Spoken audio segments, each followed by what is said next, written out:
Oh, Holy fuck, that was nice.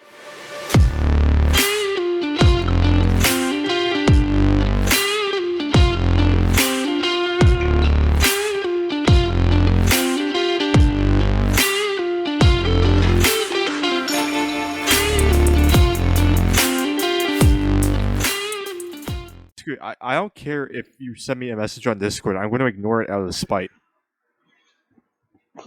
You get a plea of help from Jack on Discord. Oh fuck. Nah, Jack's walking the plank. As should Ezra. Fucking assholes. Both of them. Yar. Anyways, yeah, Callum, I crushed my balls in a hydraulic vice. What kind Yeah, of I wasn't hydraulic expecting Garrison. I think he takes like enjoyment in that or something. Oh, yeah, we're giving him a reaction. He's just like a bully. Yeah, that's true. Actually, yeah. You know what we Callum's should do? bullying us with Discord notifications. You know what the right thing to do is to a bully? I am going to contact Zencaster, and I'm going to tell them to suspend your account without refunding you, just for that. I'm gonna have way too much fun with this. It's going to be a long night, Garrison. You better go grab some whiskey or something. I would, but I gotta get up early, so. Boy. Yeah, so Yeah, oh boy is right. see, I'm on the good old peppermint tea because last night it was boys' night out with my hockey team for the end of the season stuff, and Did you win? got up. No, I think we came like 7 out of 12, maybe. Actually, that's 7 not out bad. of 11. Like, yeah, you're solidly middle of the pack. There. Below average. Well, I mean, considering last I year, don't know.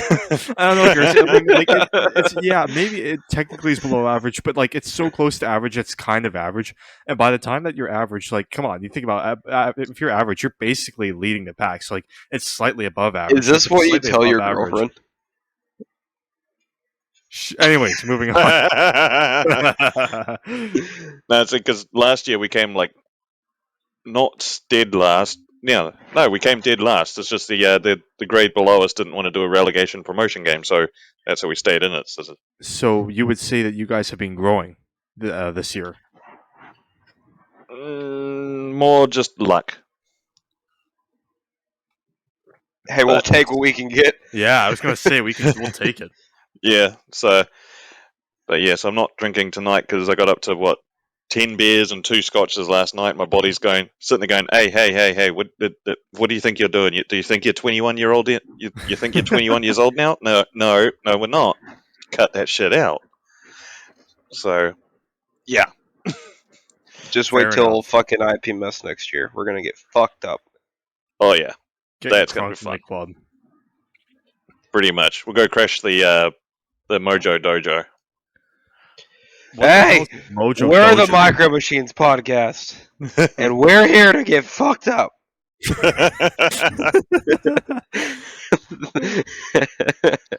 Walk in with like an excessive number of chains made out of like hardware store stuff. What the fuck?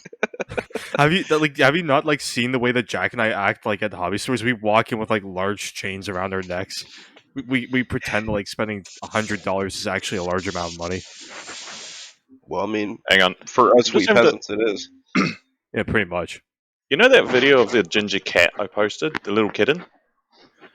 Yeah, I haven't watched it, but sure. Yeah, I literally just watched it. I got the windows right in front of me with the curtains closed, so to stop the light coming in, and I literally just saw its shadow just walking across it. Little bastard's climbing around my house. Good. You mean his house? Yeah, I was going to say, it's his house now. Did you not get the updated lead on the mortgage? Oh, well. Shall we start this thing? Yes, you are listening to the Micro Machines podcast. I guess at this point, off our summer hiatus officially. And this week, we will have Callum talking about British World War I heavy tanks. But before then, shall we do some introductions, fellas? Sure thing. So you got me, Callum, from New Zealand, as said before, drinking a peppermint tea because I'm not as young as I think I am.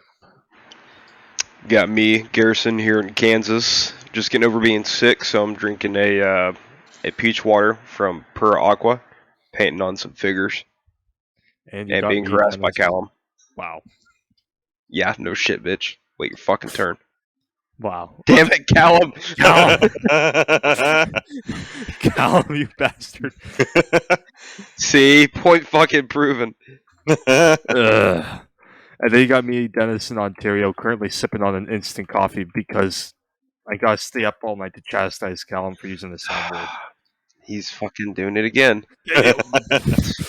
But you know the best bit is when I do it, the recording picks it up, whereas you guys do it, it doesn't. So So, I have the Callum, power. all of the people who listen, like all 5 of the people who listen to our podcast, are going to be listening to it, and then they're going to keep checking their phones for Discord. If they have it. Yeah, it's fun to screw with people. The people who don't have Discord are going to be like, what kind of notification sound is that? Why is my phone going off? Anyway, so it's been a hot minute since Dennis has been on, because Yes, I'm back. reasons. I'm back. So, we're going to do something a bit cool. I decided I'm going to talk about the British World War I tanks, because they are, well, they're one of my favourites, you know, because they're literally the start of everything armoured, so that's why I like them, you know. So, if we go to the first page, so, the no man's land problem. Of course, during the First World War, it was all trench warfare and it became a giant stalemate. You got trenches on either side, you got the Germans and Austro-Hungarians on one side, you got the French, the British, the Americans eventually, everyone else on one side.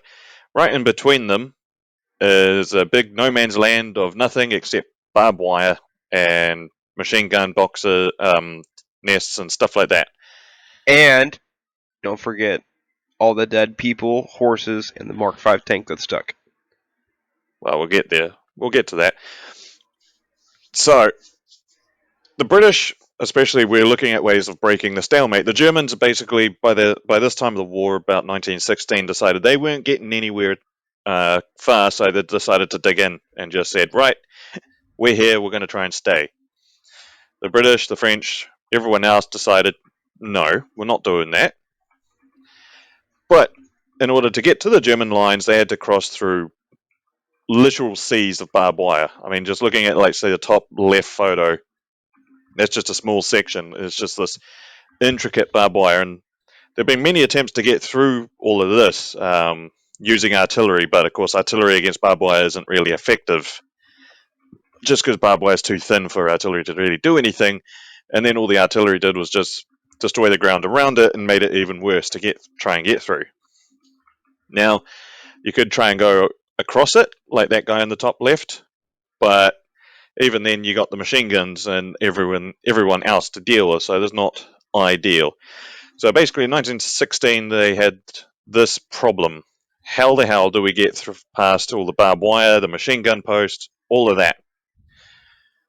Well, there's been many attempts. There were many attempts at trying to figure out vehicles that could do it, you know, tractors, armored tractors, stuff like that. But again, you have the bog, you've got the boggy land and all of that. So you need something specialized for going over this kind of ground. Russian infantry enters the chat. So this is the problem. So we're going to go to the next slide, which is the start of the solutions. Aw, Little Willie. So we have Aw.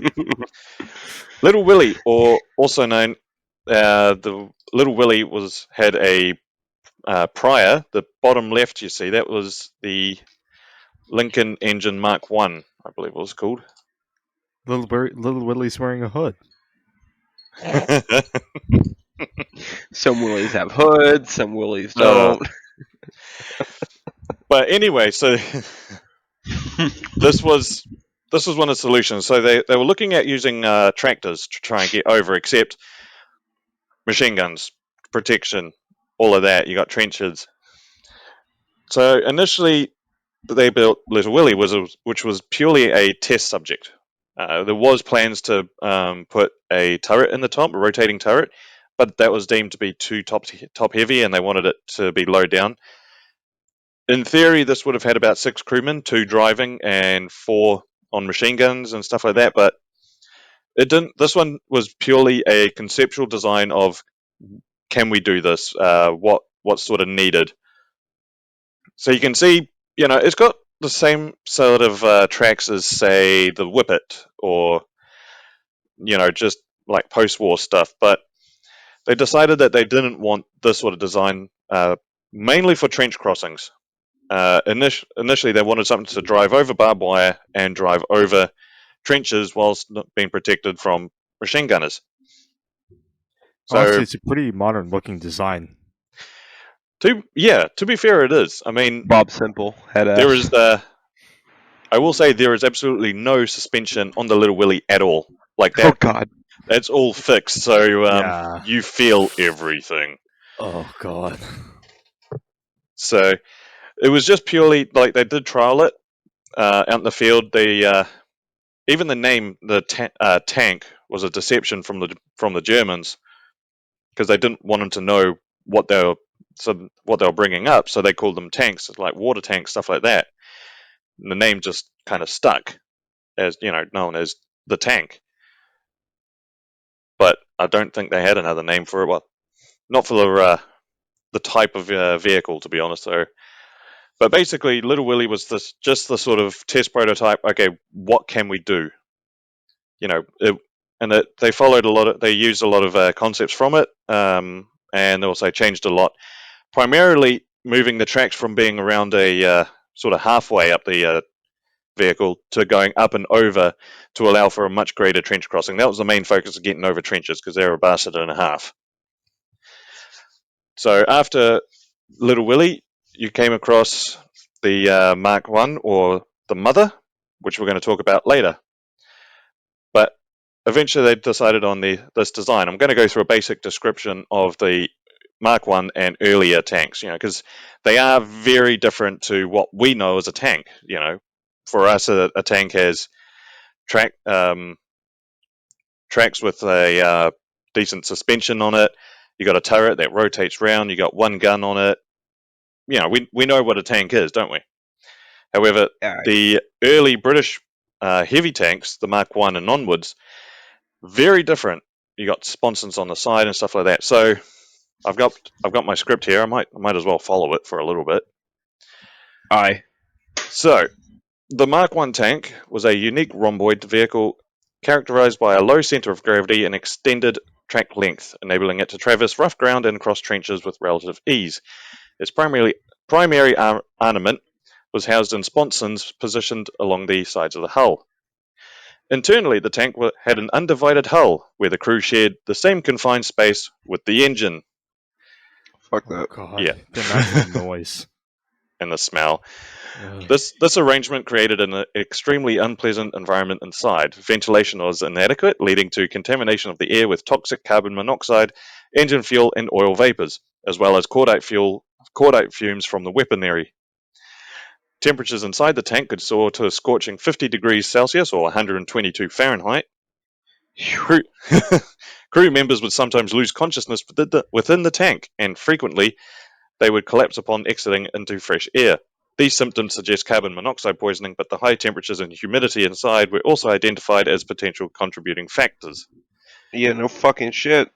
I love how the British designers were like, yeah, let's just put this very large, inefficient engine right in the middle of the shared space. Like no firewall, no muffler, nothing. Just yeah, fuck it, put the engine right there. Yeah. Because why not? I guess. Yeah. Well, Why the fuck not? Well, because it was back in the year 1910s. The whole idea of keeping engines separate was they hadn't really come across that yet, had they? Not in literally nothing. No. Now, to counter the risks of bullet splash or fragments dislodged from the interior hull, the crews were equipped with leather and chainmail masks. Additional leather helmets were issued to protect their heads from potential hazards within the tank. Gas masks were a standard issue, reflecting the broader use of chemical weapons during that period of the war. There was one downside. Well, there was a lot of downsides to these leather helmets and all that. Do you know what the biggest downside to them were? The You weight. can't see out of them. No. From a distance, they looked like German helmets. Oh, what the Oh, fuck? no. So what would happen is more than often a tank crew would have to bail out because their tank got disabled. They would bail out to be shot at by their own comrades because from a distance, they looked like Germans because they wore tanker overalls, so they're different from infantry, and they had helmets that looked very similar to the German ones. So and of course, in the heat of battle, you just go for what you see. So there was that one downside to them, and also they were quite uncomfortable and didn't work that well, but they did look cool as hell, especially with the chainmail on them. So I give them props for aesthetics of looking awesome. I will say it's kind of neat to see like the naval architecture influences on the tank with the sponsons on the side. Like that's something that you could only develop if you thought like tanks were ships on land. Yeah, well, that's why they designated them land ships. Another fun fact: do you know who they recruited to be gunners? Who is that? Uh, they recruited naval gunners. So they went to the Makes Navy and sense. grabbed a whole bunch of naval gunners because naval gunners were more used to shooting large caliber on the move when things are bouncing and stuff because they're on the sea. So they're used to sort of compensating for that. So they actually did a good thing, got a whole bunch of naval gunners, converted them into tank gunners because these a lot of these were traversed in elevation using shoulder pads, and you physically move the gun up and down. Jesus, talk about some strong legs and traps. Yeah. Yeah. So, I mean, these are only Tommy's not the coming home ripped.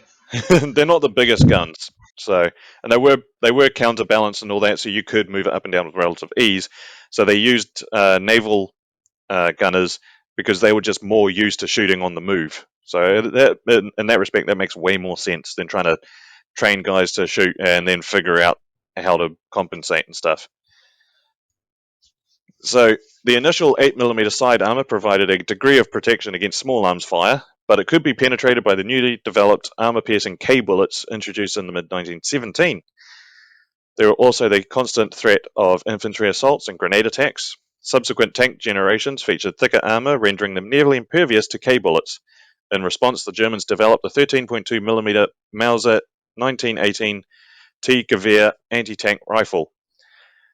People called it the what was the name given to that rifle after the war? What was it? The elephant gun?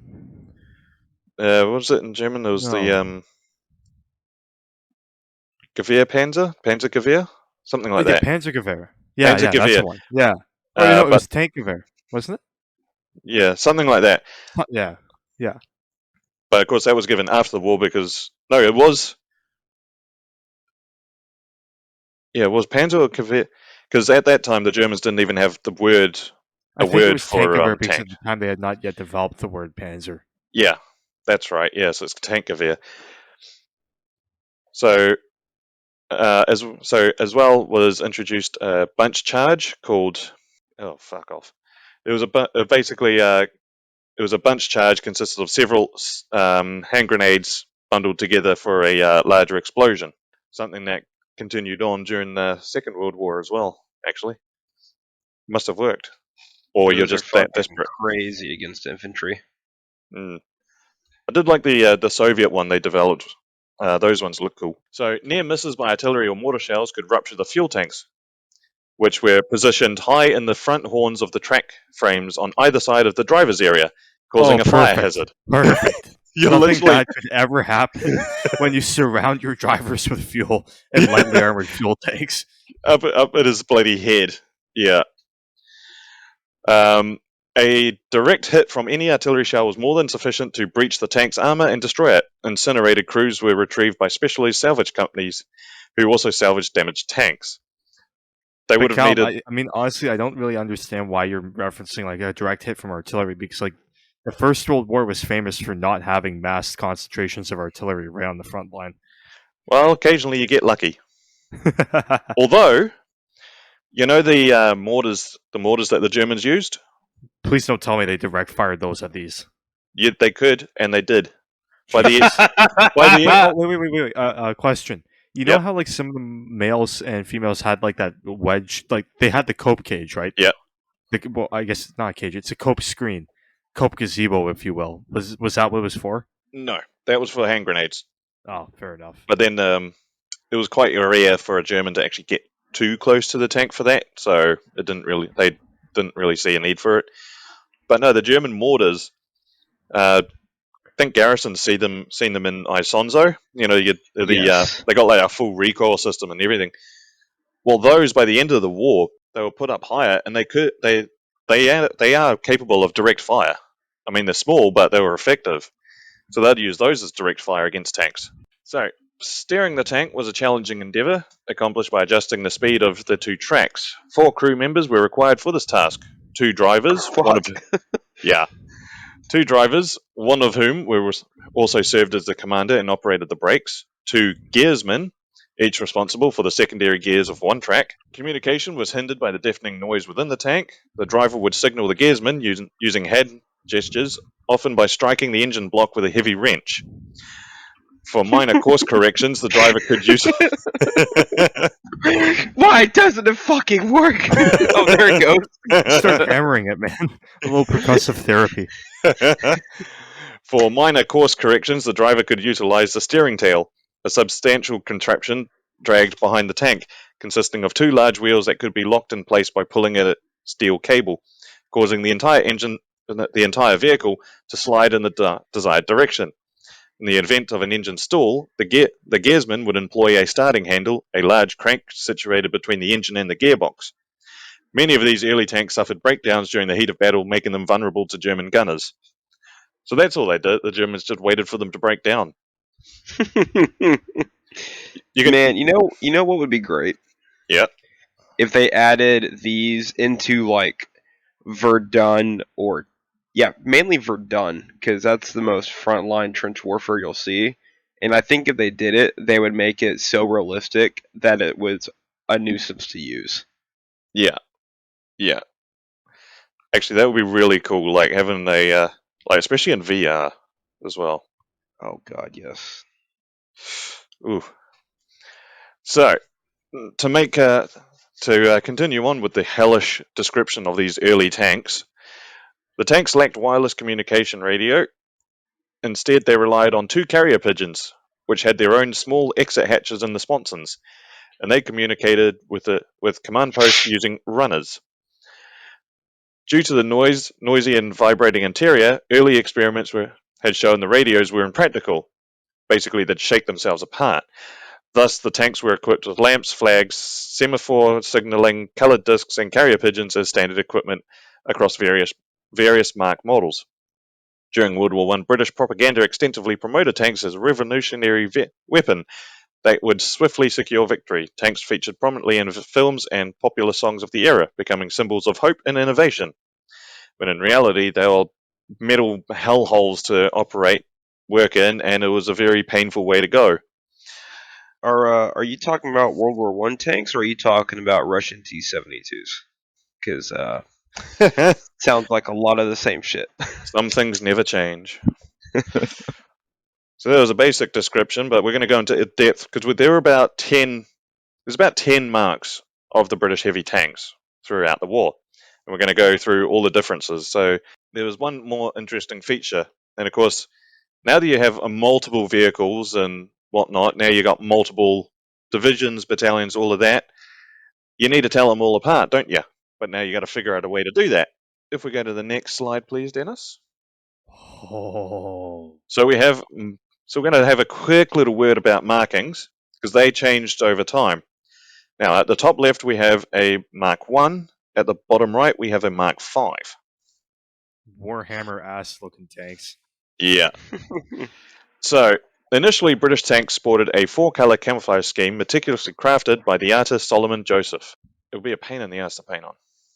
It would Well, be. you remember that French B1 that they were Yep. They painted a forest onto. Yep. Yeah, I feel like this is the same idea. Yeah, basically. Bro, imagine painting this and then like you slap its ass like a horse and it walks away into battle and then just a fucking arty round slams into it and destroys it. So they had this 4-color camouflage when they were first put into the service.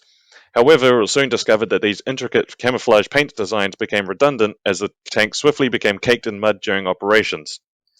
Consequently, in late 1916, the Solomon scheme was abandoned, and the tanks were uniformly painted in a single dark brown shade, although it seems like a lot of people just depict them as dark green, and they were dark green and dark brown, so you can do either or.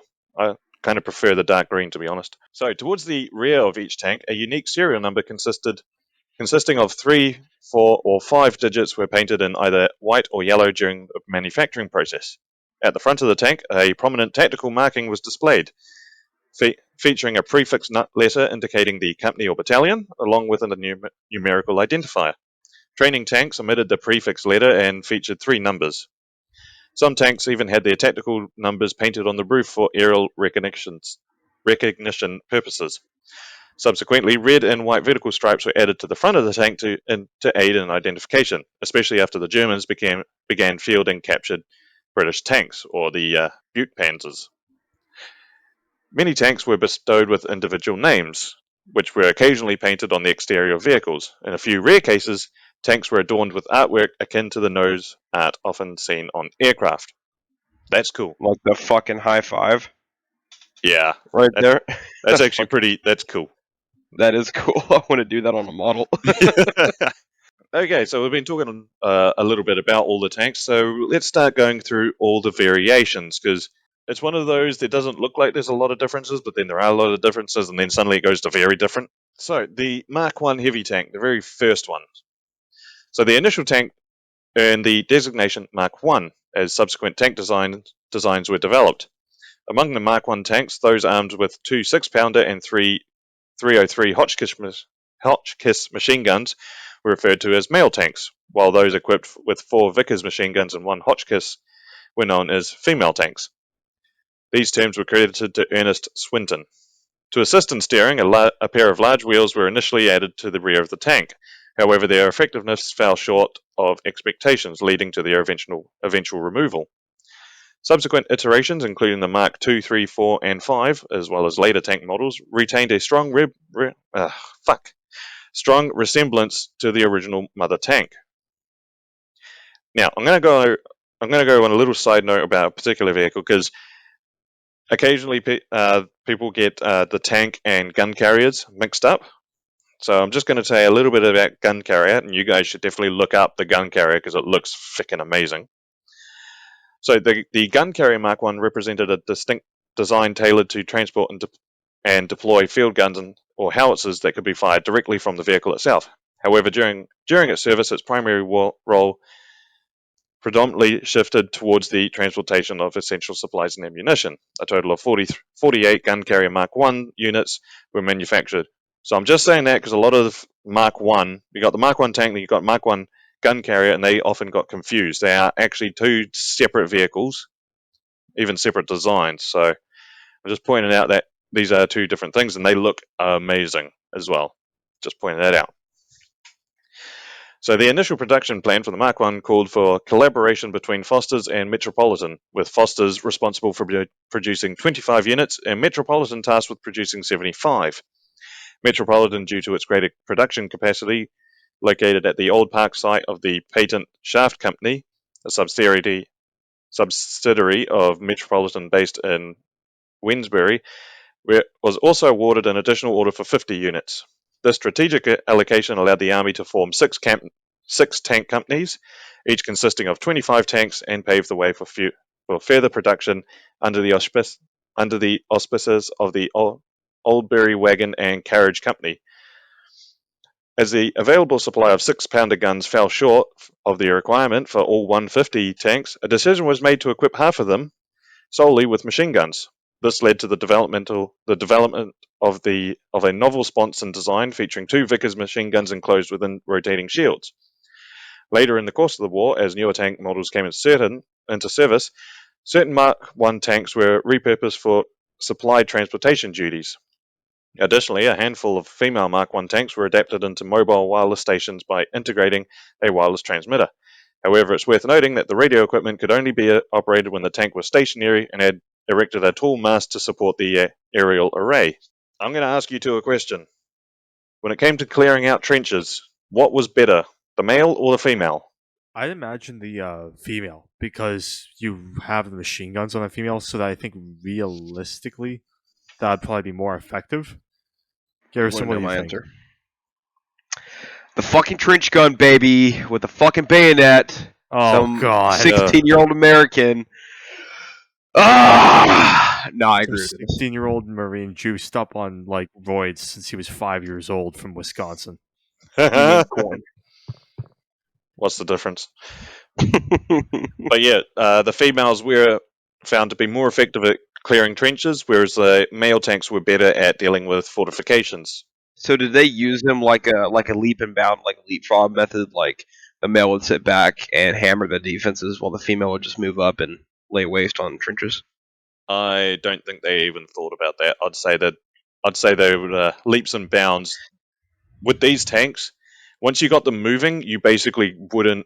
You tried not to make them stop because Fair they were enough. very difficult to actually start up and get them over. Especially in mud and stuff, you just need to keep that momentum forward. So yeah, basically they'd just roll over a trench and two machine guns would just start hammering down up and down them because I mean trenches, the tanks would try and stay in lines as well. So Fair enough. so that was the Mark One. You can see an original black and white photo showing the four color camo. Then you have the colorized on the bottom there. But yeah, if we could go to the next slide, please. We have the Mark II. So the Mark II represented an evolutionary step forward from the Mark I, incorporating a series of minor improvements. However, despite these enhancements, the Army deemed the Mark I still insufficiently developed for active deployment. Consequently, although orders for the Mark II were initiated in July, they were primarily designated for training purposes. Due to their intended role in training, it was believed these Mark II tanks were outfitted with unhardened steel armor, although some skepticism arose regarding this claim in early 1917. Initially, 20 Mark II tanks were dispatched to France, while an additional 25 were retained at the training facility in Wool, Dorset, within Britain. The remaining 5 were earmarked for use as test vehicles. As the expected Mark IV tanks had not arrived by early 1917, a decision was made, despite objections from Stern, to transport the 25 training vehicles from Britain to France. There, they joined the existing 20 Mark IIs and 15 Mark Is in preparation for the Battle of Arras in April 1917. It's worth noting that at Arras, the Germans managed to penetrate the armour of both Mark I and Mark II tanks using their armour-piercing machine gun ammunition. The production of the Mark II took place between December 1916 and January 1917, with Foster's and Co. and Metropolitan handling the construction of 25 male and 25 female tanks, respectively. 5 of the Mark II tanks were allocated for experimentation involving improvised power plants and transmissions. These tanks were entrusted to various firms, which were tasked with showcasing the enhancements they could make over the Mark I system through an open competition. During the demonstrations held in March 1917, only 3 of these tanks were able to compete effectively alongside the Mother tank, which is the very first Mark I, which had been equipped with a Daimler petrol-electric system. It became evident that Wilson's epicyclic gear system, replacing the secondary gear and gearsman, offered superior performance and subsequently adopted in later tank designs. So, Mark II, not a lot to it. I mean, there is a good photo of it in France. The Listania, is that Listania? I don't know. It does look good though. That'd make a neat little diorama. Oh, absolutely. Yeah, well, that first, the one at the top left, that's actually that was captured by the Germans. That one. Are those track extensions on it? Like they Yeah. look almost like duckbill. Yeah, Yeah. they put track Venta extenders kitten. Oh God. on. Duck bills. No. Oh dear. Okay, if we go to the next, we've got the Mark III heavy tank, which again, you're not seeing too many changes within it. So the Mark III served as a training tank and was armed with Lewis machine guns.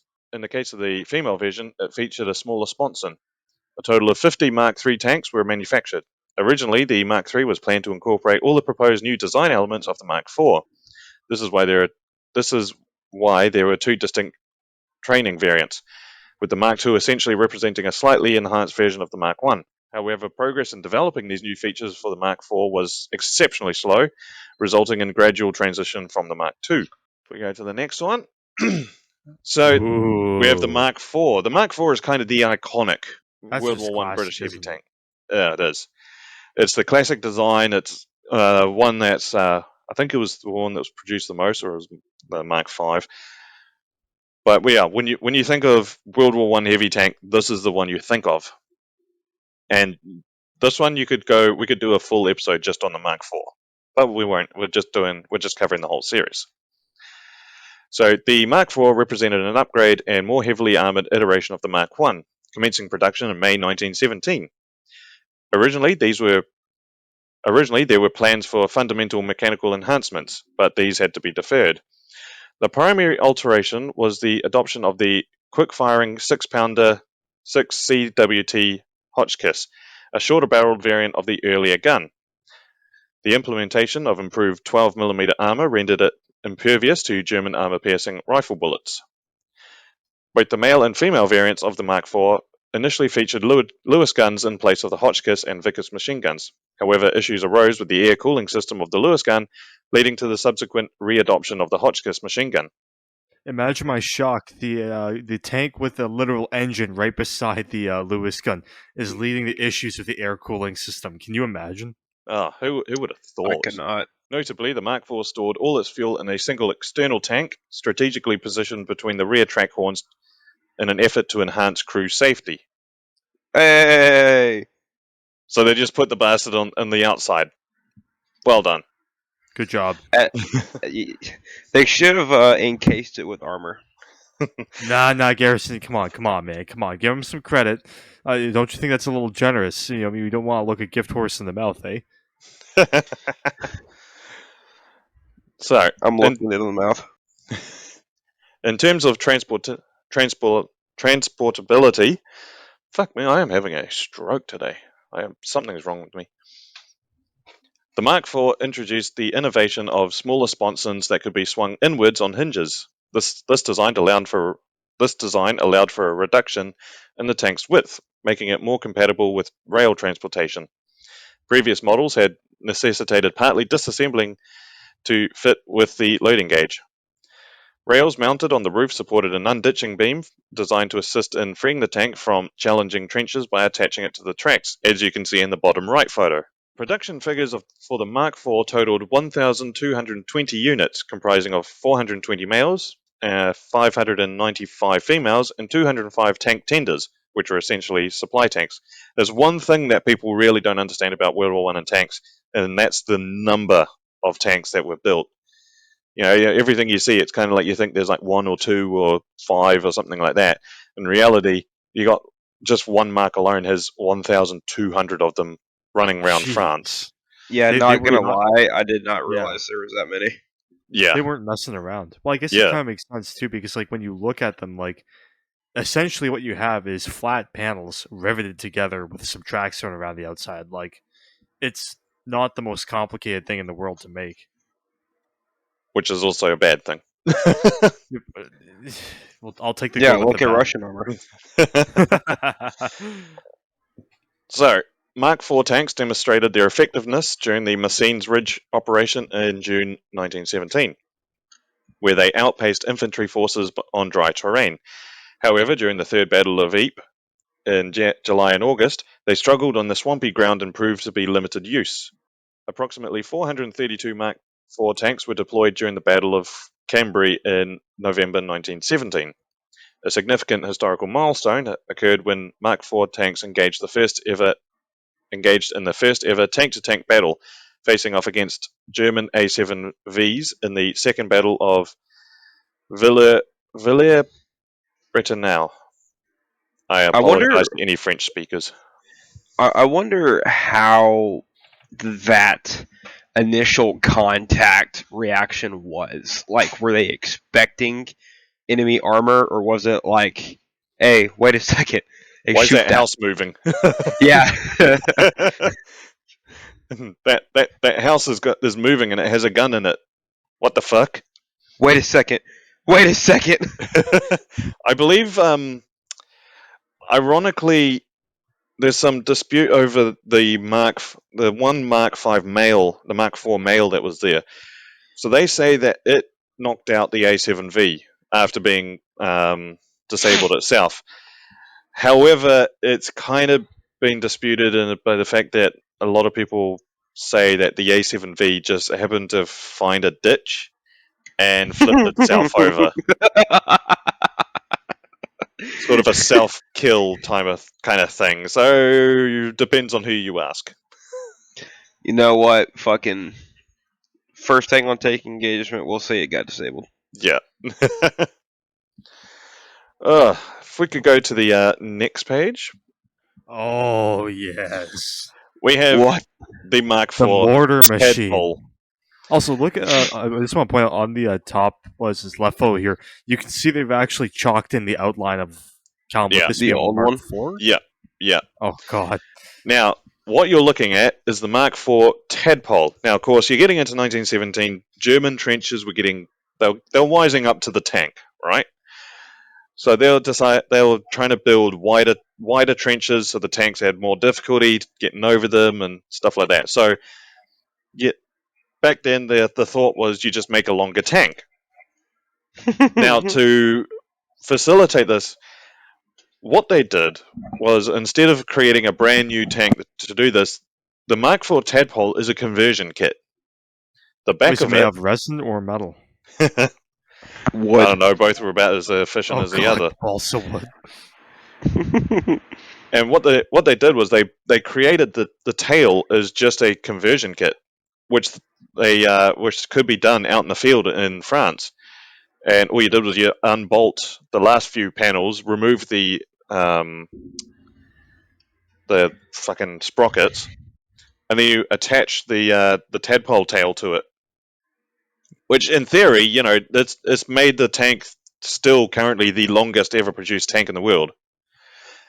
Believe it or not, I think it was something like 33 foot, 33 feet long, or something like that. Maybe longer. Dude, imagine you're a mechanic for one of these things, right? Or you fight with one, and you go the whole war just in tanks, and you go home and you're explaining to people what you did in the war, and and they don't see newsreels or none of shit like that, so they've never seen one. Just imagine trying to describe this thing. Yeah. So there are a few issues with the whole fact that this is a conversion. One of them was the center of gravity didn't change. And this is a problem because for a tank to climb, especially back then with this rhomboid system, you need all the weight in the back to allow the nose to be able to climb up the other side of the trench, right? However, what this did was, with the conversion, the center of gravity never changed, which meant that the tank couldn't climb. It was way too heavy in the front. It didn't have enough power to pull the nose up to get over the trenches. Another issue was it wasn't very structurally strong. When a tadpole would try and turn, it was seen that the entire tail would flex and be quite useless. I think they sent over 22 conversion kits, or maybe more. They tried them. They didn't like them. They all got converted back into standard Mark IVs and went on with the war by that. So it just basically went, yeah, no, this is not going to work. That's where the loggies come in, right? But yeah, so this was an attempt to combat wider German trenches. They went on with different designs anyway. But yeah, Mark IV Tadpole is a really cool looking vehicle. I'll give it that. But ultimately, it was useless. Thank you, Dennis. After the Mark IV, we have the Mark V. So the Mark V originally aimed to be a completely new tank design, complete with a wooden mock-up already completed. However, in December 1917, with the new engine and transmission originally intended for the Mark IV became available, the initial more advanced Mark V design was scrapped out of concern that it might disrupt ongoing production. Consequently, the designation Mark V was reassigned to an enhanced version of the Mark IV, which did not feature the new systems. The initial vision for the Mark IV had been an ambitious upgrade over the Mark III, but was scaled back due to technical setbacks. As a result, the Mark V ended up closely resembling the original design of the Mark IV, essentially a heavily modified Mark III. If you followed that, well done. A total of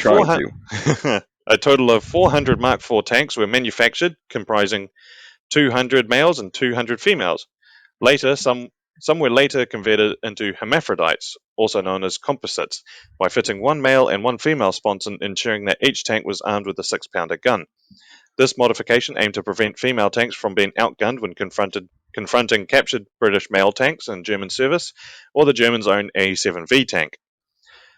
The Mark V made its combat debut in the Battle of Hamel in July 4th, 1918, with 60 tanks playing a pivotal role in the successful assault on the German lines by Australian units. It subsequently participated in 8 more major engagements during World War I. Additionally, several Mark V tanks were deployed during the Allied intervention of the Russian Civil War, primarily on the side of the White Russians. However, the majority of these tanks were later captured and utilized by the Red Army during the Russian Civil War. 4 were retained by Estonian forces, and 2 found their way into the possession of Latvia. Latvia. Good job, Latvia. Acquisition of the century right there. Yeah. They were just waiting. The whole war is waiting. Rubbing their hands together like with dollar signs in their eyes. You know, I will say one thing. That bottom left photo showing the mud and stuff, that is a great reference photo. Do not ever let a judge tell you that your model is overweathered. Especially a World War One. Yeah. Or any vehicle that looks like that. Yeah. Because I just love the build up in the back though. It just looks awesome. Like that, they even have mud on the top of the barrel, of the gun barrel.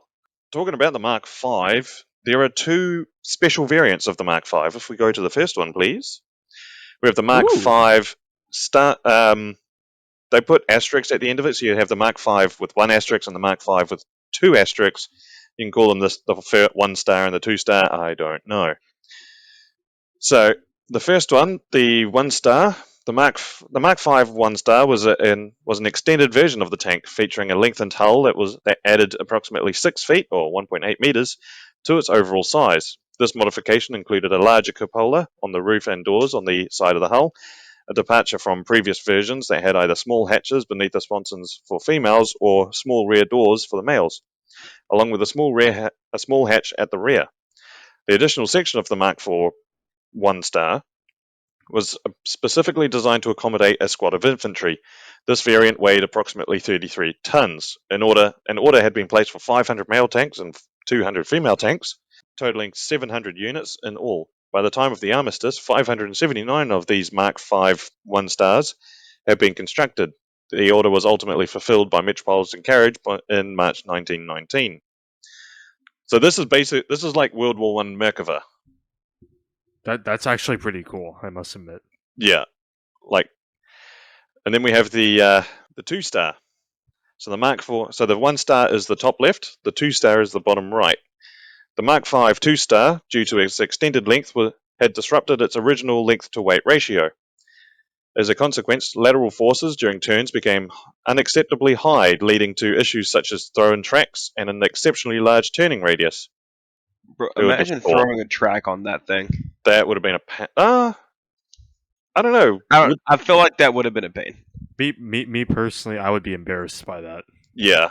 To address these challenges, Major Wilson undertook a track redesign in May 1918. The new design featured a more pronounced curve in the lower track run, reducing ground contact. And the tracks were widened to 26.5 inches, or 673 millimeters.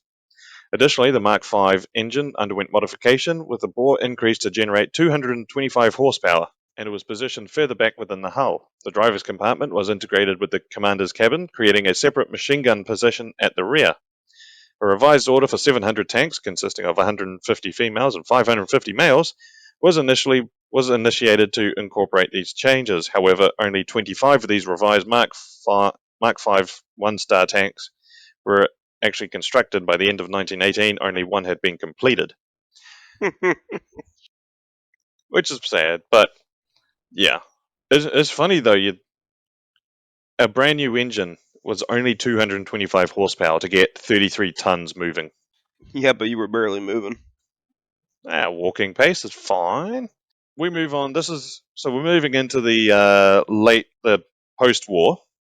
This is where designs start deviating a little bit. And the first one is the Mark VI. So the Mark VI project, initiated in late 1916, was one of the two concurrent endeavours aimed at advancing tank development. In this dual approach, the Mark V was intended to incorporate as many advanced features as possible within the framework of the Mark I hull design. In contrast, the Mark VI represented a radical departure from the Mark I hull, featuring a completely new design. However, the original concept of the Mark V was never realized due to delays associated with the Mark IV, and a different version of the Mark V was eventually constructed. The Mark VI project called for the creation of a brand new hull design characterized by increased height and rounded track paths. The primary main gun was positioned at the front of the hull. Regrettably, the Mark VI project did not progress beyond the stage of wooden mock-up and was officially cancelled in December 1917. This decision was made to enable the development of a tank co-designed with the United States, resulting in the creation of the Mark VIII tank, which we'll get to in a second, but there's still one more to go through before we get to that. So you can see the wooden mock-up on the left here. The right hand side is a sort of artist's impression of what it would have looked like if it had gone into production. Almost pseudo turrets coming in. It's not side sponsons. It's more frontal assault stuff. So if we go to the next one, please, we have the Mark VII, which is a very cool looking variant. That is cool. Mark Noth, serving as the technical liaison officer between Stern, Ellis, and Anley, played a significant role in the tank's development. He conceptualized a lengthier version of the Mark I featuring a Williams-Janey hydraulic transmission. Notably, one of the Mark IIs employed as a test vehicle had already incorporated a hydraulic transmission. In October 1917, a contract was awarded to Brown Brothers in Edinburgh to further advance this line of research. By July 1918, a prototype had been successfully developed. The drive system for this tank was notably complex. A 150 horsepower Ricardo engine powered variable speed gear limited pumps, which in turn drove two hydraulic motors, each responsible for moving one track through the system of interconnected chains. To mitigate the risk of overheating, numerous fans, louvers, and radiators were incorporated into design. They're finally thinking about the crew. However, the steering system proved to be manageable and gradual. Consequently, this version of the tank was approved for production to equip a single tank battalion. Although an order for 74 units had been placed, only 3 were constructed and just 1 was delivered by the time of the end of the war. Ultimately, in favor of the Mark VIII, which was ordered concurrently, this design was set aside. The Mark VIII featured a slightly lengthened hull compared to the Mark V, while no surviving examples of the Mark VII are known to exist. We just have a photo of it. And it's basically you get a Mark V and lengthen it a bit. That's what it's like. To be fair, that is a pretty good photo of it. Yeah, that is like out of all the ones they could have taken. That's good angle and everything. So now we go to a very, very different design. Well, not too different. The core concept is there, but it's a different design within the concept of the hulls. I hope people understand what I'm saying. If they're watching, I think they'll be able to understand it better. Yeah. So we have the Mark VIII Liberty tank. So following disagreements with the War Office that led to his removal from his post, Stern was reassigned to a new department where he worked on a collaborative tank design project involving the Allies. This initiative aimed to assemble tanks in France with hulls, guns, and their ammunition sourced from the UK and other components, notably the engines, from the USA. American participation in this tank design endeavour ultimately gave rise to the Mark VIII tank, also known as the Liberty or Anglo-American tank, although initially the French played a partial role in the project. The Mark VIII was equipped with a compartmentalized engine compartment. housing a 330 horsepower Ricardo petrol engine for British tanks and a 300 horsepower Liberty V12 engine for the US variants. This powerful engine propelled the tank weighing 37 long tons or 38 metric tons. The crew, originally consisting of 12 members, later reduced to 10, operated within a cupola structure that featured rear and forward machine guns. Although plans called for the shared production of 1,500 units, only a single British prototype was completed by the end of World War I. The British constructed just 24 Mark 8 tanks, while the Americans managed to produce 100 units between September 1918 and 1920 at the Rock Island Arsenal. The cost of each American Mark 8 tank was $35,000 or £8,750 at the time, equivalent to approximately $430,000 in 2006. Notably, about 40 hulls for the US Liberty tanks were manufactured by the Manchester Tank Syndicate, while 11 British-type Mark 8s were built by the North British Locomotive Company. These tanks remained in service and underwent upgrades until the 1930s, when they were transferred to Canada for training purposes. Some 1917 tanks were also sold to Canada at nominal scrap value. The Mark 8 tank itself measures 34 feet 2 inches or 10.41 meters in length and stood 10 foot 3 inches or 3.12 meters or 1.7 columbi. An even longer 44-foot variant, the Mark 8 One Star, had been planned but never produced. By the 1930s, the Mark 8 tank had become outdated due to its slow speed of less than 6 miles an hour and with thin armor of only 16 to 6 millimeters. However, it boasted one of the longest independent trench crossing capabilities of any armored fighting vehicle ever created. Subsequent tanks relied on bridge-laying vehicles to cross large and deep trenches. Isn't Vargas Models making one of these? Yep. Yeah, I need that off of my. It looks really cool. I think there's one in Bovington, isn't there? There's a Liberty tank there. I swear I have a photo of it. Ooh, now we come to the Mark 9, and I think Dennis is going to like this one. There's a reason for the big doors. I'm seeing doors, and my mind is immediately thinking nuclear reactor for some reason. It's got the doors, isn't it? So the Mark 9 served as a troop carrier and infantry supply vehicle, marking one of the early tracked armored personnel carriers, excluding experimental variants based on lengthened Mark 5. Out of an initial order of 200 Mark 9 vehicles, a total of 34 were constructed. And this is going to annoy Dennis. That top left one, that's the one at Bovington. You see how there's stairs in it? I'm guessing they probably have like a little, bar over the entrance, so you can walk up to it, but you can't go inside. You can go inside it. Fuck. You go in one side and come out the other side. Fuck you, Callum. I Bastard.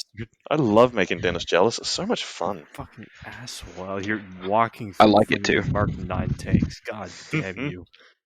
Keep at it. There's some even cooler developments with the Mark 9 as well. Oh my god. Due to time constraints that precluded the development of an entirely new tank design, the Mark 9 was created based on the Mark 5, albeit with an extended hull measuring 9.73 meters. Several key modifications were implemented to adapt the Mark 5 for its new role. The 150 horsepower Ricardo engine was relocated to the front of the tank, while the gearbox was positioned at the rear. Notably, the suspension girders were omitted entirely. This configuration resulted in an interior space measuring 4 meters in length, 2.45 meters in width, and providing sufficient room for 30, or they say 30, but officially they say 50 soldiers or 10 tons of cargo. You get 50 guys in there, apparently. Wow. Could you imagine the Germans that rolling up and just like 5 squads just jumping out at once? That's a lot of fucking sausages in that little area. That's a lot of trench shotguns. You know what? Dennis is right. Yeah. To ensure the chassis' structural integrity, the floor was reinforced with robust transverse girders. However, the infantry within the tank had to contend with control rods for the gears running along the roof and drive shaft running through the middle. So when you walk into it, Dennis, you see you got to take a left turn. You got to go walk around the front of it. You see to get around to the outside on the other side. You're describing it like it's an office building. You have to take the first left, and that's going to be the third door on your right. Yeah. Basically, yeah. It's like you can, on the left, if you go too far, if you hit the driver's compartment, you got to take a right around the engine, back on another right. If you go too far, you're going to walk into the gearbox. So if you need to take a left out the main door. Jeez. If you want a window office, well, you're not going to get one because there are no windows. Oh my God. Should have been the driver. Yeah. Unfortunately, no seating provisions were made for the infantry within the tank. What? So they got to stand. That's like his whole purpose. They got to stand on the suspension. It's just Jesus. a straight up mosh pit. The crew of the Mark 9 consisted of a driver situated on the left side and a commander positioned to the right of the driver. This layout marked the first time a British tank had such a configuration that accommodated the prevailing traffic conditions in France. Additional crew members included a mechanic and a machine gunner who could operate a machine gun from the hatch at the rear. Another machine gun was mounted in the front. Designed as an armoured personnel carrier, the Mark 9 exhibited elements of an infantry fighting vehicle. So it's the world's first IFV as well. Along each side of the hull, 8 loopholes were provided through which soldiers could fire their rifles. Of the total 16 loopholes, 4 were located in the 4 oval doors, 2 on each side, that soldiers used for embarking and disembarking. Despite the use of thinner armour measuring 10 millimeters in thickness, the operational weight of the Mark 9 remained substantial at 27 long tons or 27 metric tons. Its speed was limited to only 4.3 miles an hour or 6.9 kilometers an hour. The tank had the capacity to carry supplies on a tray positioned on the roof, immediately behind the gunner's armoured observation turret, which was the highest point of the tank at 8.7 feet or 2.64 meters. Additionally, it could tow up to 3 loaded sleds. In an effort to enhance the internal conditions, Reckham installed a large silencer on the roof, along with ventilation fans. However, the absence of a separate engine compartment raised doubts on whether the Mark 9 truly achieved its objective of transporting a squad of infantry in a combat-ready state. This concern persisted despite the tank's severely limited operational range. They also tried to make this amphibious. No. Yeah. What? They tried to amphibiize the Mark 9 armored transport. No. I don't feel like that'd go well. He's not. He's lying. There's no way. He's gotta be. There ain't no way, dude. I smell cap. I smell major cap going on up in here. One moment, please. You're lying, right, Callum? One moment, please, caller. Just got to find one like thing. You're yanking the chain like a whore on Broadway. I'm being yanked. He's got me on the chain. Like I'm not enjoying this. He's yanking it hard. The Duck amphibious conversion. Already a bulky vehicle, the probable reason the Mark 9 was selected as the basis for an amphibious tank, its displacement was improved by fitting drums on the front and sides. Long wooden boards were attached to the track links, but only one side of the board only. As they reached the curve of the track, they would project, acting as paddles. Pictures were made of a floating tank in Hendon Reservoir in 11th of November 1918, the day of the armistice. According to oral tradition, this vehicle was named the Duck, but there are doubts as to its veracity. The photographs show that a large rectangular superstructure had been placed around the cab from its superstructure pipes projected upwards, likely the outlets of bilge pumps. The vehicle was for the occasion manned by Navy personnel. One moment, I've just got to copy this. Garrison. There's no way. There's no way. It is kind of funny that it came in on the Armistice Day. But why didn't you add pictures into the fucking slide, dude? You goober. Because I forgot about it. Because you forgot about it? How do you forget about this? I wanted it to be more of a secret. I think. Until now. So now you're a compulsive liar. I never He's said just it wasn't. turning Don't me, trust this man. He's just hurting me. All he Look at does what you're is doing to wants the me poor paid. Canadian. However, do you see the pictures in podcast planning? I don't know. I haven't heard a fucking Discord notification. Yeah. It's the most HIDF thing I've ever seen. Oh God! Ain't no way. Look at those guys standing next to it. They're like, "Yeah, this is our fucking land ship. That's a ship." That is so cool, isn't it? That is actually pretty neat. Now, could we? So we got one more tank, the Mark 10. So the photo, I've got to preface. There are no photos of it at all. What I've found is an artist's representation of what it might have looked like, but there's not a lot to it. So the Mark 10 was a project that remained on paper and was aimed at enhancing the Mark 5, initially designated as the Mark 5 3-star. And essentially, it served as a contingency plan in case the Mark 8 project faced difficulties or failed. In such a scenario, production of 2,000 Mark 10 tanks was envisioned for the year 1919. The primary goal of the Mark 10 project was to create a tank using as many components from the Mark 5 as possible while improving its maneuverability and enhancing crew comfort. Yeah, it's a paper panzer basically. So, But it's okay because it's English. Yeah. So now that we've talked all about these different designs and you've seen all these kooky things, I guess you probably might want to build one. No, not really. Screw you. I'm Not sorry, particularly, Callum. actually.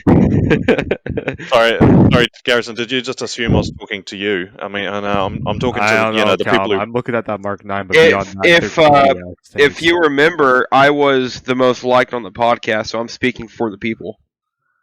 You rigged that one. I know that. Yeah. I did not. That was smell all cap. Ezra.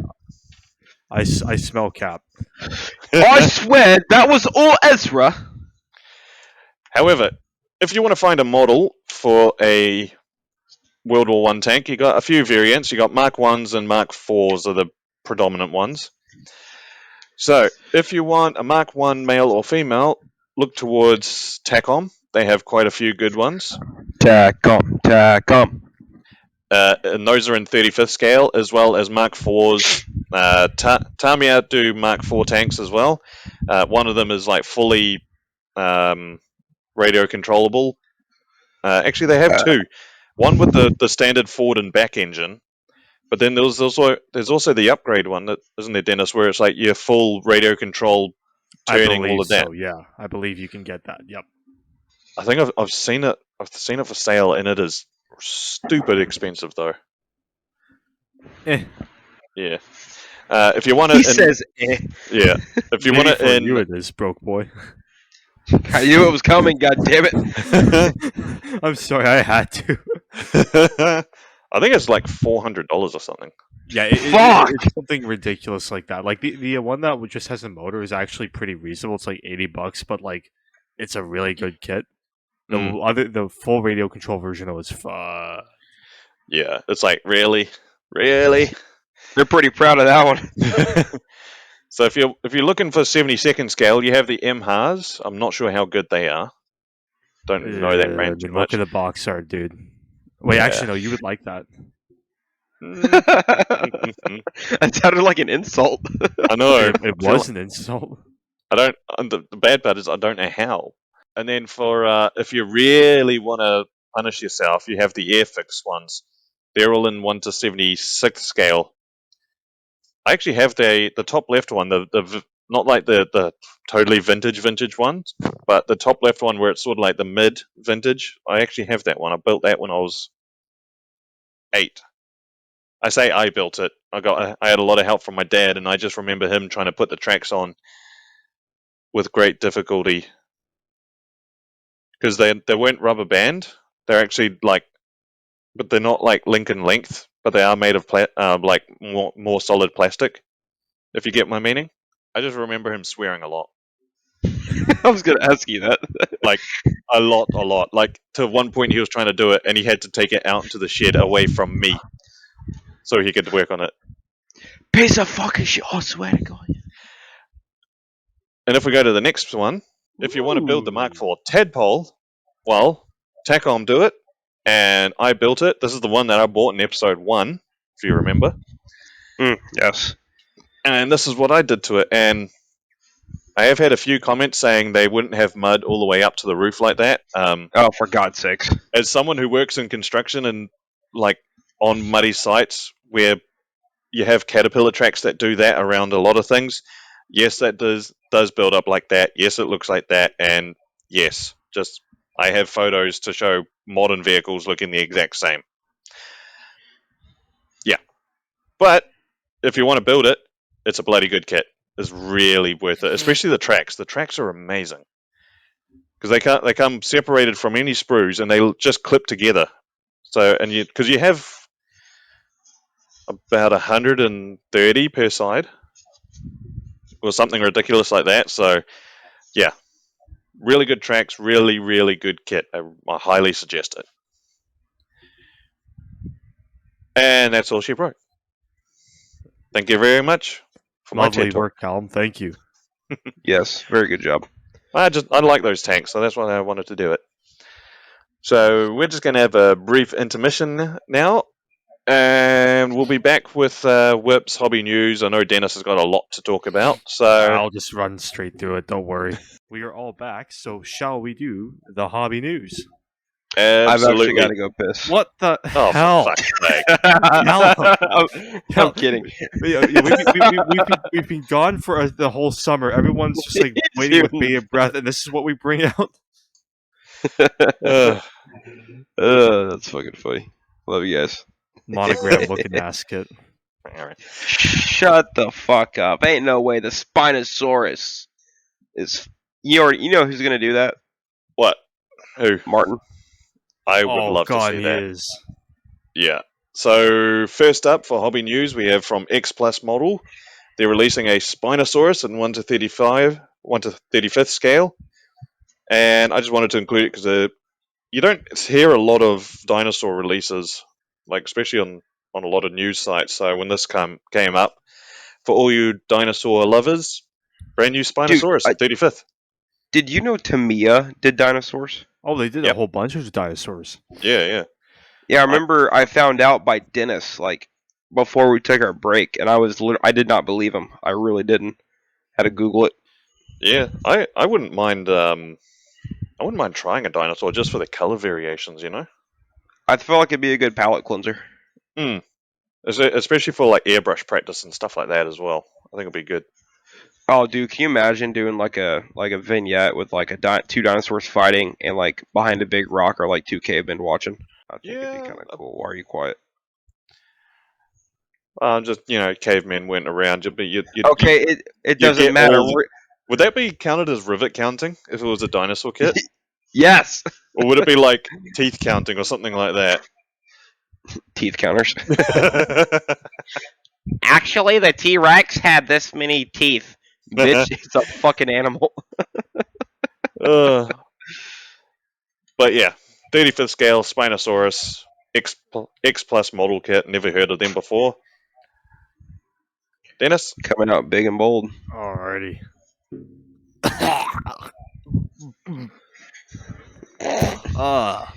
That's my favorite fighter. Oh my god, you're my coworker. That's my favorite fighter. I'm Did you kidding. guys know that the MiG-29 Fulcrum is like the fastest fighter ever made? It's got fucking infrared search and tracks, and bro, everybody's got IRST. That's not special. I have It is when you don't have it. Oh my god. Yeah, your radar warning receiver doesn't even point in the direction that the radar is coming from.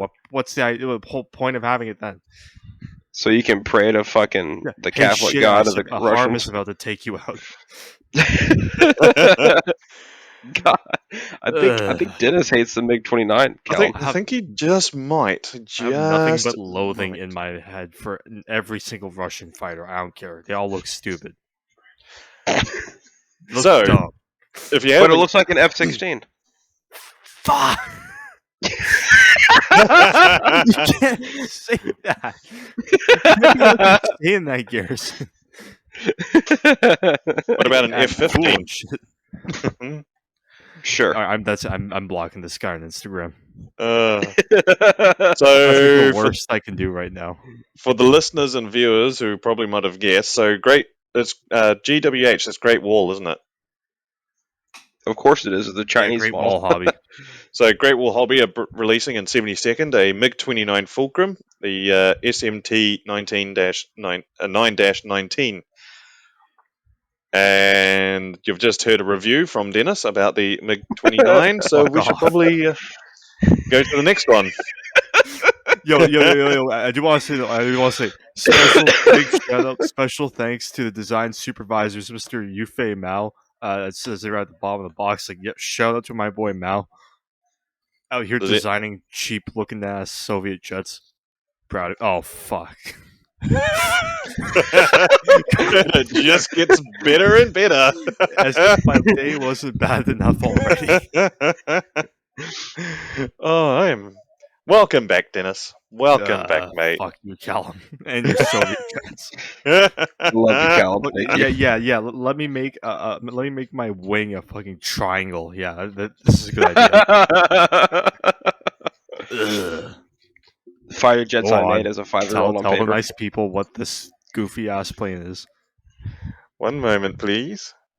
So first up, Go. by Trumpeter in 48 scale, they are releasing a JJ-7 trainer. A JJ the jet plane. Yep. So the JJ-7 is a design based on the J-7B fighter, which is like the Chinese version of the MiG-21, basically. Am I right, Dennis? Why you? I guess yeah. Who do I look like, Woz? But yes, you are correct on that one. Yes. So they're Bro is hostile towards you tonight, I- Callum. I got my second coffee of the podcast, so like I'm actually got energy now, and it's all hostile energy. That's the best kind. So this is Trumpeter in 48. They're releasing two decal sets with it, or markings. They all look exactly the same from each other. It's silver with numbering and shit. Not very interesting. I'm Next. excited to see how they approach the shot cone on the front intake. Badly. Ugh, oh my god, Callum, what the fuck, man? To continue, What is that? To continue with Dennis's demise, in 35th they were releasing a ZP RK DB 96K6 Pantsir S1 tracked variant. So this is the What? It's the AGM 88 bait. Yeah. It's basically it's an upgraded it's like the Tunguska like on steroids, isn't it? I'm sorry, the what? Okay, so basically, right, they took the Pantsir, which is very similar to the Tunguska, and they threw it on tracks. Boom. The Tunguska. Okay.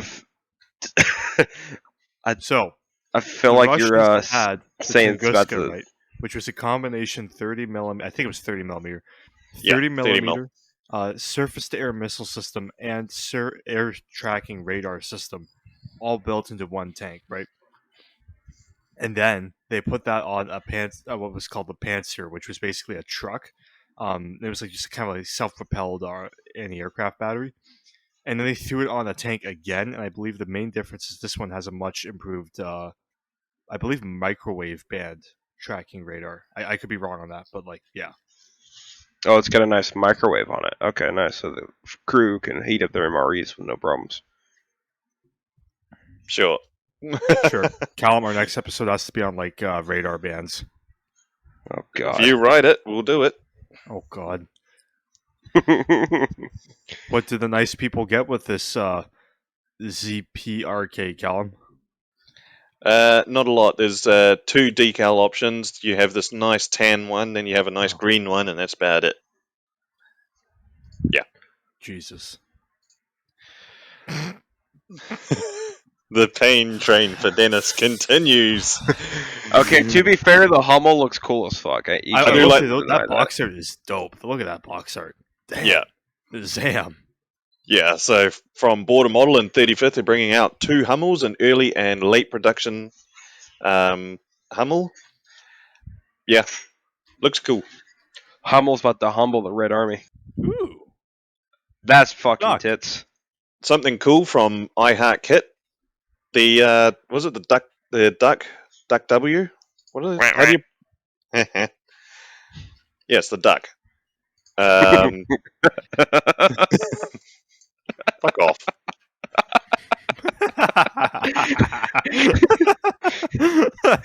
Quack, bitch. Oh yeah. You need to make like an intercontinental ballistic missile system based on this for the HIDF. Honestly, God. yeah. So of course the duck is an amphibious truck made during the Second World War. Very. I am about to slap a bitch. I'm sorry. Just look at it. It's a cool vehicle. I like them. It is cool. It just looks funny. And then you call it the duck. It just makes it even funnier. So it comes with a trailer and all of that with about 4 markings. I'll tell you one fact about the duck that's kind of terrifying for people operating it. So it has a winch to winch itself up beaches and stuff like that, right? You know where the winch is located?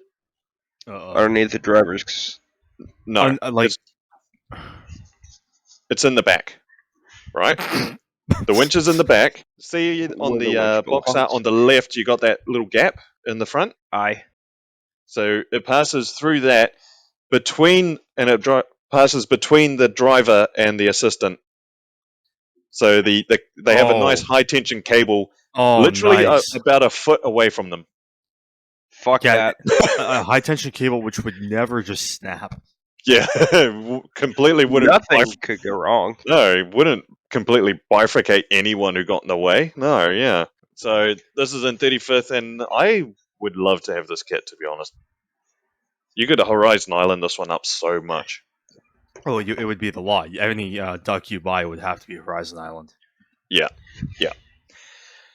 Up next. What theater was it used in?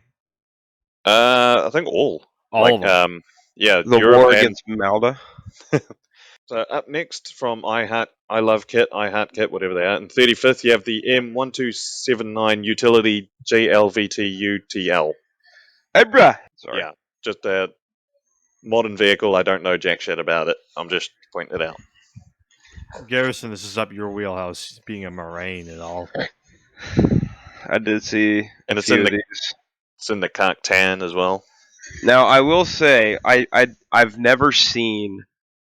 I don't think I've seen this exact pickup variant, but I've seen one similar that's for comms, and it looked fucking tricked the fuck out. It is a cool looking truck. I'll give it that. I give it 5 months until you see these on the road in Wichita. Like people just doubtful. Driving them. I'm telling you, man, it's going to happen. They're going to Hummer it up. They're going to figure out a way. I'm telling you. Make them road legal. America. I mean, they are. They have to be road legal. Yeah. Like they used to drive this shit to fucking 29 Palms, which was like 4 hours away on the highway. And then you get dumbasses posted on Facebook. The military's doing something. Fucking it's like Biden's gonna. It's called transport. Yeah, people don't understand that all the fucking time. Bitch. So from Hasegawa in 148. Finally some proper fucking food. Next. There you are, Dennis. I saved some of the best to the last, and for my one. So Hasegawa in 48, they're releasing the Nakajima E8 N1 Type 95 reconnaissance seaplane, also known as Dave, Model 1. Dave. Yep, they called it Dave. And this is the detail up version. So it's a limited edition. Dennis, can you know what that means? Narrows it down none at all, because like literally everything Hasegawa makes these days is limited edition. But yeah, so they made photo etch parts for the rigging on the spy plane, as you can see in the photo. Main thing is this comes with that rigging in the box instead of having to buy it separately, which is like a one hand. Yay! Good job, Hasegawa. You included something that's fundamentally necessary to build the kit, but like on the other hand, like I mean, easy line Upcharge. exists. Yeah. Yeah. But mean, if it is I- a float plane. It is Japanese. I am basically young Harvey Lowe at this stage, so yeah, I'm buying it. I would honestly love to have this one as well. It's a cool looking aircraft. And Oh, that's Mama. pretty dope. 1 to 700 from Tamiya, their waterline Mommy. series. We have the Mogami, the Japanese military self-defense I'm force. sorry. The mommy. You said the yeah, the Mogami, the mommy. The mommy. The Mogami. The Sorry. mommy. So it's a defense ship FFM-1. Fuck you both. Don't ever Next. let the Americans tell you that this is a destroyer. It's clearly just a coastal defense frigate. Okay, ignore the helicopter deck. Oh, okay, it's my turn. All right. If you're British, this is old news, but yeah, Airfix is doing a 48 scale Sea King because I guess why not? Don't buy it. This It is- looks pretty garbage. I'm gonna be real with y'all. Jesus. Like here's the this thing. was like their like big announcement for the year, wasn't it? Like they did an event and everything for it. Guess how Are you much serious? money this thing is retailing for? How much? 50. $101. Get the fuck Fuck out of off. here. I have confirmation from Scalemates that it is currently being sold for $101. Who's buying it? I have no idea, like British people, I guess, but like The fucking goobers who still eat like the goddamn krauts are flying overhead. Yeah, no they wonder. don't even have anything cool like Royal Canadian Navy or like U.S. Navy. No, it's all gotta be British. Ugh. Oh. I mean, This it's was got, like their big release, and it's like 1990s meh. Tamiya detail. Yeah. It's not even that good. Damn, that bad. Um, That's actually kind of embarrassing, especially if they threw in a whole event for this thing. Well, I guess Yeah. the one like saving grace that when you compare it to the only other Seeking I can think of in that scale currently out there is like the Hasegawa one, and like it will be better than that, but it's like to a certain So extent, they went above the bar. it is but a barely. marginal evolutionary improvement for Seekings, and having the British schemes is nice, but like again, realistically speaking, for $100, I don't know, buddy. not That's a tough quite sell. worth it. But what isn't a tough sell is the Arma Hobby's 48 scale Hurricanes. So Arma Hobby, well known for basically running circles around Tamiya and taking Edward's pants off in 172 scale, has migrated to 148 scale. Now they're doing the Hurricane Mark II-C. They've come out with both a night fighter and a tropical warfare variant. I so want that. I want the tropical. I want the tropical one just because I'd make that New Zealand one. Oh yeah, like I will That'd say, be cool. like looking at the early like reviews on the test models, damn, that surface detail is just beautiful. So they're Yeah. doing it right. These guys are doing it right, and I think these are like I saw them at the hobby store too. I think it was like $80 for one, which is like, pushing it for a World War II Warbird in 48 scale, but like at the same time, a lot of the if you buy like an early production model, you also get 3D printed parts. Oh, okay. I think I've seen that. Yeah, it looks good. Yeah, it That's looks a very cool thing nice. to do. Tacom somehow, like, despite not delivering their Apache models to like any North American hobby store, is continuing to issue new versions of that kit. This one is basically the Block 2 late version of the longbow, and it is coming with some basically new parts to represent the. Okay, it's got pilot figures and it's got an updated cockpit, which reflected the updated late model avionics in the longbow, which basically was just the joint head-mounted gearing system. It also has rotor folding parts, and yeah, another kit I'm going to say, not one that did not live up to expectations. It is very. I feel like that could have just been a Yeah. conversion kit. Tacom has Well, made at this point, especially like, the off head of- tracking shit. Like, Can you see that? I'm out here tonight with my negative energy, and I'm gonna hot mic this real quick.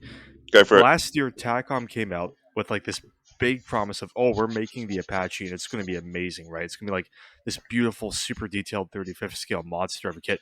Yeah, no, they like the parts literally don't fit together. There are major issues with like not even seam lines, like just straight up gaps and like steps and plateaus. And it's like these things aren't that detailed. They're not well engineered, and they just don't fit. And it's like they still manage to squeeze every single kit out of this. It's like, yeah, I wouldn't support TACOM's shitty behavior by buying this, but that's just me. Damn, TACOM's actually catching the smoke right now. I have smoke for TACOM today. Border Model is What else do they continuing do? their whole 35th aircraft shtick with the Spitfire Mark 5B.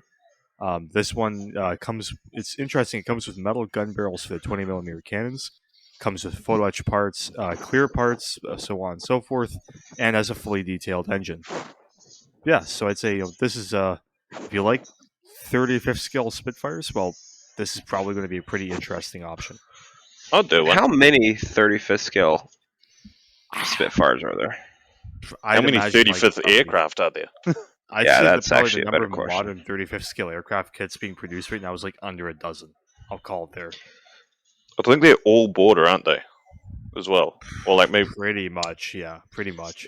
Well, I mean, this is number 4, BF004. So, yeesh. I mean, nice to see them doing an yeah. allied aircraft, but at the same time, like, okay, nice. I think of course, these would be great for dioramas. well, that's I think what they're making it for, because like there is a picture from Normandy of a Sherman column passing a crashed Mark 5B Spitfire by the side of a road. I feel like they did it just for that photo. I would make that. Ace Model is producing a 135 scale Iltis. It's happening. It's going to be a thing. And it better be a good kit. Yeah, I don't know about that one, Chief. Have you seen the sprues for it? No. Yeah, they look rancid. You know how like companies used to have this thing where they wouldn't have a sprue, right? That was surrounded, like all the parts would be surrounded by like an outer tube, if that makes sense. Like the parts would just be molded onto a central part of the sprue, and then they would just like fan off of that. You just described like half my stash. Yep. Yeah, I was gonna say yeah, they're doing the same thing here, and like that's not confidence inspiring. No, that's no. But it is an Iltis, it is in 35th scale, and it is plastic. So, very excited to see this come out. I mean, it's about time. Ooh. Oh! So, Academy has reboxed their earlier K2 Black Panther as the Fuck Polish. you, Academy. Yeah, straight up and down. Yeah, negative. Come on, Greg, use that negative energy. Fuck you for reboxing, you fucking cunts. But there you go. You do get Polish decals for this. So if you didn't like the Hobby 2000 rebox of the same kit, now you can buy the Academy rebox of the same kit with the same decals. Have at her. If you're buying this shit, you're fucking... Okay. Never mind. Now for the rumor mill, because this isn't confirmed yet. So, look at that little guy. We know that Tamiya is coming out with an F4 Wildcat. We know this. This has been confirmed. Sometime in 2023, they're coming out with it, and it's in 48 scale. What do we not know yet? We believe... what kind of figures are coming out with? We believe it's an FM1. When the FM1 was basically one of the General Motors produced copies of the Wildcat, which was used by Commonwealth forces on escort carriers. So as you can see here, this is a Royal Navy Fleet Air Arm version. This is going to be in the kit. This is a very iconic scheme. And I believe, again, non-good authority, it's going to have two very high quality, modern 48 scale figures, one in the cockpit and one standing on the wing. And the wings will fold back. Ooh. Yeah. Yeah, I'm interested to see what they do with this, though, because, it comes out at a pretty bad time, because, Edard is also doing the Wildcats, and, they're just demolishing all the competition with this. So, yeah, stay tuned for the Tamiya Wildcat at some point. Watch it never come out. They just blew all Alright, so up next we have our works in progress, although there's mainly one person who's been working on a lot of things lately, so Dennis. Yeah, I had a crack feed summer. I was like, I did the math. I was averaging a kit every 4 days, start to finish. Jesus fuck. Yeah. Okay. So, also, I'd like to point out I only did aircraft this summer, which is really weird. But like, yeah, I strip was like only aircraft for Yeah, that whatever kind of reason. bothered me. Not gonna lie. Yeah, that was why I did it. I'm okay with it. All right. Boom. Okay.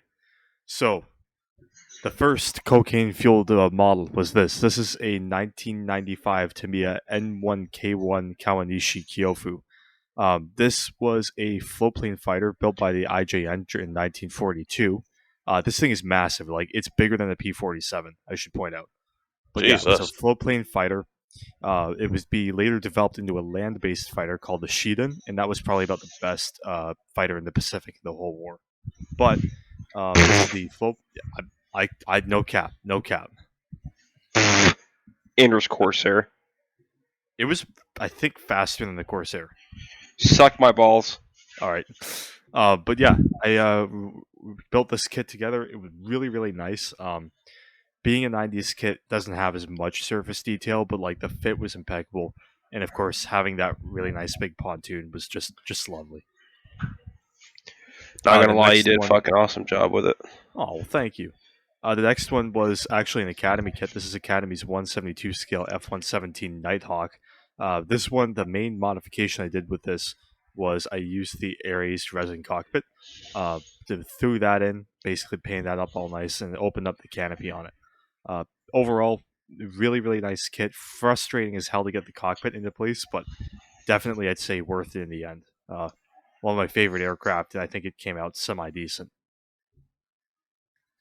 It's looking pretty good. Ooh. This is the current me record likey. holder. This is a 48-hour build. This is Airfix's Spitfire Mark 14. This is the civilian schemes version, so this is out of the box completely. It represents Racer 80, which was a Mark 14 that was used by a Canadian pilot in the Ohio Air Races in 1949.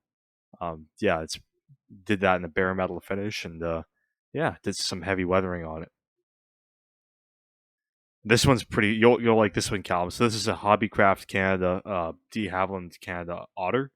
I basically did this in a Canadian Air Force search and rescue scheme, and yeah, built it as a float plane because I mean it comes with floats, so you have to. But one thing I did to modify it was I scratch built the transport dolly for it. Oh, nice. I did Yeah. not know that you did that. That looks cool. It wasn't a bad kit, honestly. Like it was pretty semi decent. I mean, for hobbycraft, that's a compliment. Yeah, pretty much. Yeah. That's a flawless kit. Yeah, exactly. And then arguably, I'd say the pièce de résistance for this summer was the 172 scale Arma Hobby FM2 Wildcat. Yeah, this is definitely the most detailed model plane I've done like ever. You can see here working on the, I believe that's the Wasp radial. But yeah, working on the radial engine, like wiring it with photo etch and everything. Got all the dials in the cockpit. But yeah, I built this as one of the target tug aircraft from Johnstown, Pennsylvania after the war. Did a little bit of yellow on that, but very happy with that one. That shit looks fucking awesome. How many coats of paint did that take? One. Wow. What's your Yeah, base just- coat? My base coat was pink. I used a pink base coat. Really? And then I put white on like the panel inside the panels, and I just hammered it with yellow. And yeah, Dude, that looks really good. if you're ever painting yellow or red, pink is an amazing base coat. Noted. And then the last one of the summer was this, the YF-23 148 scale from Hobby Boss. Kept the weathering on this one very light because like the real ones flew for like 5 hours, so you know not much point to panel lining it. But yeah, that's the big one of the summer. And then right before going back to school, I met fellow podcast host Jack at his place up in Northern Ontario, and we painted his Bombardier Altus with house paint. We airbrushed house paint onto it. Yeah. Doing that 1-to-1 scale modeling. We were quite literally doing 1-to-1 scale modeling, yes. I can imagine trying to like paint a camo at that scale is much easier. Actually, you would be surprised. We were kind of confounded by the whole camo painting process, if I'm going to be honest. Like, we were trying to get like a hard edge to the black, but not completely hard edge, and yeah, it was just. He'll tell you all about it When he's on. when he's on. No one else has whips. Nah. Hang on. Slacking. Well, I just got done cleaning my brush off, so. Big slacking. Being slacking. Callum, what have you been doing lately? 3D printer stuff. Nice. Because I got the 3D printer. I printed off that design for the Musaru Cup, but there's like 2 of the launches that I probably should redo just because like corners came out quite rounded and it's not very like good. Yeah. But it's interesting. First time using a 3D printer and all that, so it's a fun lesson. I needed to consult with Floki for a lot of things. I was just asking him every step of the way, basically. I think we lost Garrison. No, I'm throwing these 4 pictures up right now. Hang on. Got the 114 and the tow Jeep primed. Got the inside of the 114 mostly painted up. On the top right, got the first 2 layers of the base coat on most of the figures, minus the 2 that are glued to the tow Jeep. This is for the HIDF build, by the way. And then bottom left, I just took that using patching plaster. Most of that's just kind of thrown on with the hand against that back wall that'll be underneath the underpass. I used a brush to kind of brush up, make it as even as possible. Tomorrow I will sand it and then just keep adding layers until it looks like concrete. Same with the pillars. And then bottom right is just miscellaneous shit like weapons. The 2 crew members for the 114, they're in the navy. They're in field blue overalls. Thought that was gonna look pretty cool. But yeah, this is my first actual project back at the bench since the Normandy diorama became a shitstorm. That's looking awesome, man. I can't wait to see how that M114 comes out. Thank you. Yeah, I'm pretty stoked too. I was gonna paint the outside tonight, but I gotta finish the inside first. So I said, fuck it, I'll just work on figures and shit. That's awesome. Yeah, well, make sure to get those jungle plants in. I can't wait to see you cover everything with that as well. You know what I'm planning on doing with a bunch of the jungle plants? What's that? The you know how like fish tanks have a bunch of like jungle-y looking plants or tropical looking plants you can put inside, like the fake ones? Oh, yeah. Yep. Yeah, that's what I'm planning on doing. I'm gonna go to like a cheap fucking pet store and get a bunch of those and prime and paint them up myself, try and work on contrast and whatnot. I think that's gonna be pretty fun. That and the 3 palm trees I'm planning on making with this, I'm pretty excited. Yeah, absolutely. Where's Soundboard Man? Come on, soundboard man. I accidentally muted myself. I might have said a few things. It's like, hang on, this bitch ain't answering me. What the fuck? What were your questions, Soundboard Man? Oh no, Dennis kind of answered it. So, Righto. so speaking of the Horizon Island group build, so that's still going till the 6th of October. Of course, the Normandy campaign, that one finished about 10 days ago. So if you have finished yours, everyone will need them all sent in, then we can have a look at them, decide on winners, stuff like that. But yeah, we'll be sending out, socials saying all of that kind of stuff on where to send stuff and whatnot. So, but until then, Horizon Island Defence Force group build, you have till the 6th of October. And just keep in mind, HIDF group build is just for fun, and literally anything goes. So. And the last slide, of course, Dennis. since Thank you're you so much back. to our Patreon supporters, Paul Gallagher and Lord Floki. If you guys want to support the podcast, help keep the lights on here, because it does actually require some money to run this thing, please think about maybe chipping in a couple bucks a month. It gets you access to exclusive content such as outtakes and special episodes. So yeah, again, thank you so much to our Patreons. If you want to subscribe to our Patreon, the link is in the description of the video. And on that note, gentlemen, summertime is over. We are back. That was an episode. That was an episode. If you can call it that. Oh god. Alrighty, well, bye everyone. See yas. Deuces.